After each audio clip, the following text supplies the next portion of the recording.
পৃথিবীতে বহু মানুষ আছে যারা সর্বাবস্থায় অজুতে থাকে, মানে অজু অবস্থায় থাকে। আসলে হাদিসের মধ্যে সব সময় অজু অবস্থায় থাকার কথা যদিও বলা হয়েছে, কিন্তু এই কষ্টটার প্রতিদানটা কি? আল্লাহ তাআলা কি প্রতিদান দিবেন? পৃথিবীর বড় বিখ্যাত শিল্পপতি, আলেম ওলামা তো আছে, সাধারণ মানুষকে আমি চিনি, বাংলাদেশেরও হাজার হাজার মানুষ এরকম আছে যারা অজু অবস্থায় সর্বদা থাকে। কেন? লাভটা কি? আল্লাহর হাবিব সাল্লাল্লাহু আলাইহি ওয়াসাল্লাম কি বলেছেন এই কথা? দেখেন কি লাভ, এটা শুনলে আপনিও আজকে থেকে হয়তো আমল করা শুরু করবেন। আমরা চেষ্টা করবো সর্বাবস্থা ওযু করে থাকতে। আল্লাহ তাআলা যেন তৌফিক দান করেন। আল্লাহ সুবহানাহু ওয়া তাআলা পবিত্র কোরআনুল কারীমের সূরা বাকারার 222 নম্বর আয়াতের মধ্যে কি বলছেন? ইন্নাল্লাহা ইউহিব্বুত তাওয়াবিনা ওয়া ইউহিব্বুল মুতাতাহহিরিন। নিশ্চয় আল্লাহ তওবাকারী এবং পবিত্রতা অবলম্বনকারীদেরকে ভালোবাসেন।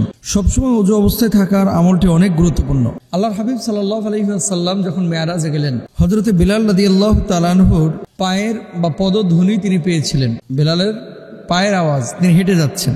হযরত বিলাল রাদিয়াল্লাহু তাআলা আনহুর বিশেষ আমলও ছিল এটি। তিনি সবসময় ওযু অবস্থায় থাকতেন, আর যখনই ওযু করতেন সঙ্গে 2 রাকাত নামাজ আদায় করতেন। কানজুল উম্মালে এসেছে, রাসূল আকরাম সাল্লাল্লাহু আলাইহি ওয়াসাল্লাম মেরাজের রাতে জান্নাতেও বিলাল রাদিয়াল্লাহু তাআলা আনহু হাঁটা চলার জুতার শব্দ শুনতে পেয়েছিলেন। আবু হুরায়রা রাদিয়াল্লাহু তাআলা আনহু বর্ণনা করছেন, কি দেখেন, আল্লাহর হাবিব সাল্লাল্লাহু আলাইহি ওয়াসাল্লাম বিলাল রাদিয়াল্লাহু তাআলা আনহুকে বললেন, তোমার সর্বোত্তম আমল সম্পর্কে আমাকে বলো, আমি জান্নাতে তোমার জুতার শব্দ শুনেছি। সুবহানাল্লাহ, কত বড় কথা।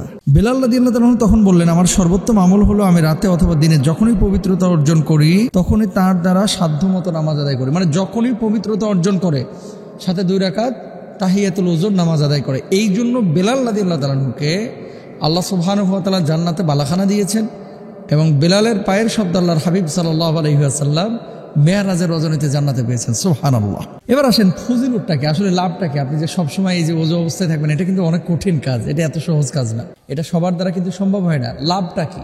লাভ ছাড়া তো এই জামানায় কেউ কোনো কাজ করতে চায় না। লাভটা শোনেন। 1 নম্বর, রাসূল সাল্লাল্লাহু আলাইহি ওয়াসাল্লাম বলেছেন, যে ব্যক্তি আল্লাহর নির্দেশ অনুযায়ী পরিপূর্ণ ওযু সম্পাদন করে ফরজ নামাজগুলোর মধ্যবর্তী সময়ে সংগঠিত গুনাহের কাফফারা হয়ে যায়। অর্থাৎ এক নামাজ থেকে আরেক নামাজ, জোহরের নামাজে আপনি ওযু করেছেন, যে নামাজটা ভালোভাবে আদায় করলেন, এই জোহর থেকে আসর পর্যন্ত এই সময়ে যদি কোনো গুনাহ হয়ে যায়, আল্লাহ সুবহানাহু ওয়া তাআলা এই ওযুটাকে ওই গুনাহের কাফফারা স্বরূপ আপনার গুনাহগুলো মাফ করে দেবেন। সুবহানাল্লাহ। 1 নম্বর, তাহলে ফজর আদায় করলেন, ফজরে আপনি ওযু করলেন, এই ফজর থেকে নিয়ে জোহর পর্যন্ত আপনার গুনাহ মাফ। আসরে আদায় করলেন, মাগরিব পর্যন্ত গুনাহ মাফ।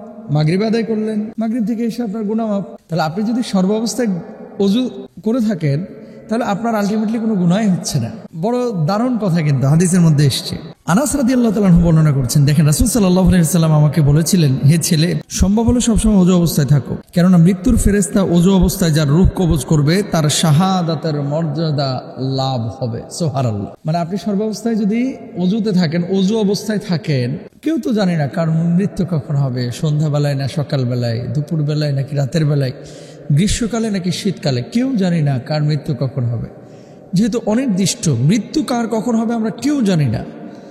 মালাকুল মউত যখন আপনার রূহটা কবজ করবে, তখন যদি দেখে যে মানুষটা ওযু অবস্থায় আছে, পবিত্র অবস্থায় আছে, আল্লাহর হাবিব সাল্লাল্লাহু আলাইহি ওয়াসাল্লাম বলছেন, আল্লাহ তাআলা তাকে শাহাদাতের মর্যাদা দিবেন। কত বড় কথা। সুবহানাল্লাহ।